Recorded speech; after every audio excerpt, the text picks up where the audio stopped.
Hi friends, video నచ్చితే తప్పకుండా like చేయండి. నాతో ఏదో చెప్పడానికి ఆఫీస్ దాకా రావాల్సిన అవసరం ఏముందని చెప్పేసి సిస్టర్ గురించి ఆలోచిస్తూ ఉంటుంది అవని. అది నాకు అర్థం కావట్లేదు. ఇంపార్టెంట్ విషయం అయితే అంతదాకా వస్తుంది కదా అని చెప్పేసి శ్రీకర్ అంటుండగా ఈలోపు నిహారిక కృష్ణ మాత్రం అవని మాటలు వింటూ ఉంటారు. నిహారిక అనుకుంటూ ఉంటుంది, అవును, చాలా ముఖ్యమైన మ్యాటర్ చెప్పడానికి వచ్చింది. అలా చెప్పేసి అది వినగానే మీరు ఎగిరి గంతులు వెయ్యరు, సంతోషంతో సంబరాలు చేసుకోరు, ఎందుకంటే అదొక విషాదం అని చెప్పేసి అలా అని చెప్పేసి నీ కూతురు నార్మల్గా చనిపోలేదు, చంపబడిందని నిజం అని చెప్పేసి నిహారిక నోట మాట విని ఒక్కసారిగా కృష్ణ షాక్ అయిపోతాడు. ఏంటి, ఏం మాట్లాడుతున్నావు నిహారిక డార్లింగ్? అవును, అవని బిడ్డ అకస్మాత్తుగా చనిపోలేదు, చంపేశాను. ఎందుకంటే ఇక ఆ ఇంటి వారసురాలు అయిపోతే ఈ నిహారిక చూస్తూ ఎలా ఉంటుంది, అలా అని చెప్పేసి నేను ఇక ఎలాగైనా నిహారిక చేసే ప్రతి ఒక్కటి ఖచ్చితంగా దానికి ఒక తిరుగు మలుపు ఉండాలని చెప్పేసి విధంగా అనుకొని వెంటనే అవని బిడ్డ పుట్టగానే సిస్టర్తో చంపేలా ప్లాన్ చేశాను. ఆ సిస్టర్ ఇప్పుడు నాకు ఏకుమైకై అవనికి నిజం చెప్పాలనుకుంది, అందుకనే సిస్టర్ని కూడా చంపాలనుకున్నానని చెప్పేసి నిహారిక మాటలు విని కృష్ణ షాక్లో ఉండిపోతాడు. వామ్మో, ఇది ఇంతగా ప్రాణాలు తీస్తుందా, ఆఖరికి పసి ప్రాణాలు కూడా వదిలిపెట్టకుండా చంపేసిందా, దుర్మార్గురాలు అని చెప్పేసి కృష్ణ మనసులో అనుకుంటూ ఉంటాడు. మరోవైపు ఏం ఆలోచిస్తున్నావు కృష్ణ? తిట్టుకుంటున్నావా? అబ్బే లేను అమ్మడి, నిన్నెందుకు తిట్టుకుంటున్నా అంటే అలా చంపడం మరి పాపం కదా. పాపమా ద్వేషమా? ఎందుకంటే ఆ ఇంటికి వారసుడాలు ఆ ముక్కు పుడక దక్కాలంటే నా కూతురికి మాత్రమే దక్కాలి, అందుకనే అవని బిడ్డ చంపేలా నేను చేశానని చెప్పేసి నిహారిక మాటలకు షాక్ అయిపోతాడు. ఈలోపు మాత్రం డాక్టర్ బయటకు వచ్చి తన కండిషన్ చాలా క్రిటికల్గా ఉంది, అంతేకాకుండా తను కోమాలోకి వెళ్ళిపోయిందని చెప్పేసి ఈ విధంగా ఒక్కసారిగా డాక్టర్ ట్రీట్మెంట్ చేసి బయటకు వచ్చి అవనికి చెప్పేసరికి షాక్ అయిపోతుంది. ఇప్పుడు తను మాట్లాడే సిచ్యువేషన్ కూడా లేదండి, అలా అని చెప్పేసి ఎనీ టైం చెప్పలేము, ఈ రోజా రేపా సంవత్సరాల నెలల ఎన్ని రోజులని చెప్పలేము మ్యామ్, కానీ అకస్మాత్తుగా మీరే మాత్రం కోమాలోకి వెళ్ళిపోయిందని చెప్పేసి డాక్టర్ చెప్పిన తర్వాత అసలు ఎందుకు ఆఫీస్కి వచ్చి ఎందుకు నిజం చెప్పాలనుకుందని చెప్పేసి ఆ నిజం వెనకాల అసలు నా దగ్గరికి రావాల్సిన అవసరం ఏముంది, అంతేకాకుండా నేను డెలివరీ అయిన రోజు ఈ సిస్టర్ ఉంది, అసలు నా బిడ్డ విషయం ఈ సిస్టర్కి ఏమైనా తెలుసా అని చెప్పేసి అవని అనుకుంటూ ఉంటుంది. ఎలాగైనా నిజం తెలుసుకోవాలంటే సిస్టర్ ద్వారానే తెలుసుకోవాలని చెప్పేసి ఆలోచిస్తుంటుంది.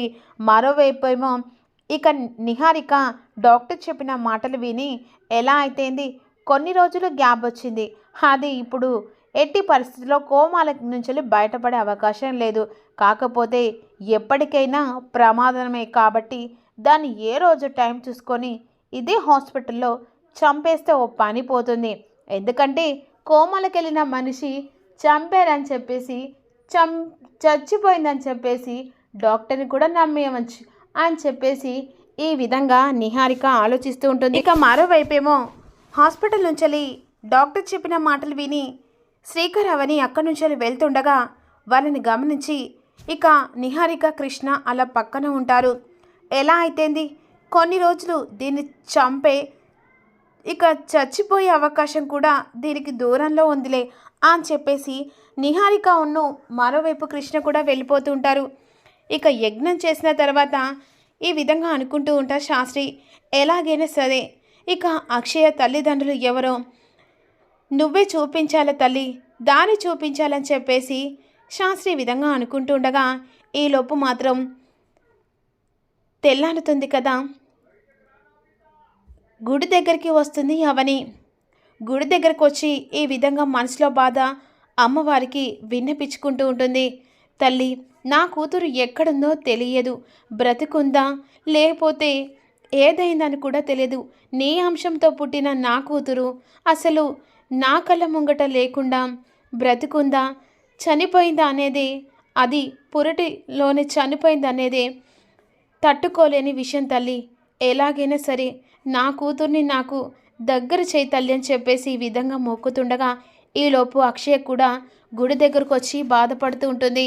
అలా మొక్కుకొని వెళ్తుండగా అక్షయను గమనించిన అవని, అక్షయ ఇక్కడేం చేస్తున్నావు అని చెప్పేసి ఈ విధంగా అంటుండగా అక్షయ బాధలో ఉంటుంది. ఏమైంది తల్లి అలా ఎందుకు కూర్చున్నావు అని చెప్పేసి అవని అడుగుతూ ఉంటుంది. మా అమ్మ నాన్న దొరకాలని చెప్పేసి ఇక తాతయ్యను అమ్మమ్మ పూజ చేశారు, కానీ అమ్మ దొరకలేదు, నా కోసం ఇక్కడికి రాలేదని చెప్పేసి ఈ విధంగా అక్షయ బాధ చూడలేక అవని మనసు చివుక్కుమంటుంది. ఇక వెంటనే అవన్నీ నిర్ణయించుకొని, నేను ఒకటి చెప్తాను వింటావా? ఏంటి మేడం? ఇక నుంచి నువ్వు నన్ను అమ్మ అని నిరభ్యంతంగా పిలవచ్చని చెప్పేసి అవని మాటలు విన్నా ఒక్కసారిగా మనసు హ్యాపీగా అనిపిస్తుంది అక్షయకు.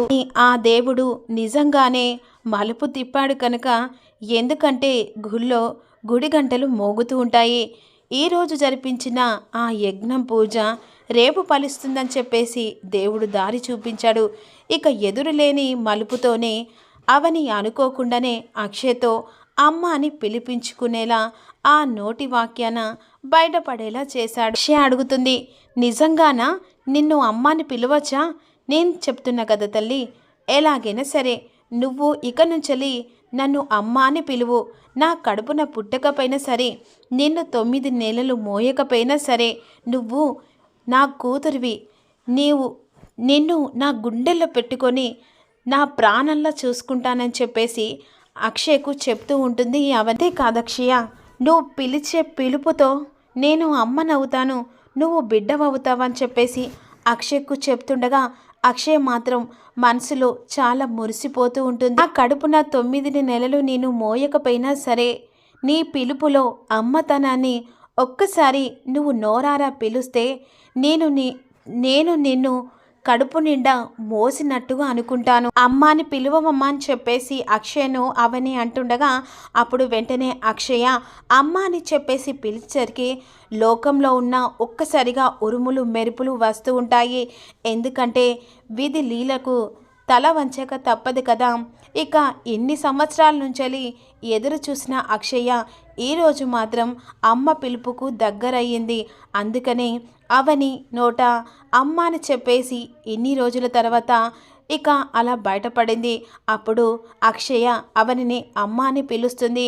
ఈ మాటలు విన్న శ్రీకర్ మొత్తం, ఇక అవనిని అమ్మ అని పిలిచావు, అమ్మ అని పిలిచిన నోటితో ఇక ఈ శ్రీకర్ని కూడా నాన్నని పిలవమ్మని చెప్పేసి శ్రీకర్ కూడా అని అన్నసరికి ఒక్కసారిగా అవని శ్రీకర్ వైపు షాకింగ్గా చూస్తూ ఉంటుంది. ఇక ఇద్దరు అదే శ్రీకర్లు అవన్లు అమ్మ నాన్న అక్షయ్కు తొలి అడుగులతో అమ్మ నాన్నగా ముందడుగు వేస్తున్నారు. మరి ఈ మలుపు ఎటు తిరగబోతుందో తెలుసుకుందాం.